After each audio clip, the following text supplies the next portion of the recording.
আমরা যদি ইহুদিদেরকে অভিশাপ দিই, বদদুয়া দিই, তো সেটি আল্লাহ কবুল করবেন।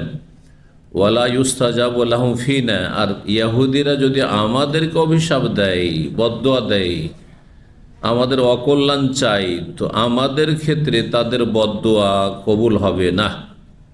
কারণ গতকালকে একটি প্রবাদ বলেছি, তারা হচ্ছে চামার, আর চামারের দোয়ায় গরু মরে না, বুঝছেন না? যারা কাফির, তারা মুশরিক, তারা হচ্ছে আল্লাহদ্রোহী, তারা আম্বিয়া রসুলগণের শত্রু, তারা যুগে যুগে ভালো মানুষদের শত্রু, তারা মানবতার শত্রু, তারা জালেম, সীমা লঙ্ঘনকারী। সুতরাং জালেমের দোয়া কবুল হবে না, কাফের দোয়া কবুল হবে না, সীমা লঙ্ঘনকারী দোয়া কবুল হবে না। হ্যাঁ, সে ভালো দোয়াই করুক আর কারো অকল্যাণ চাক, তাদের দোয়া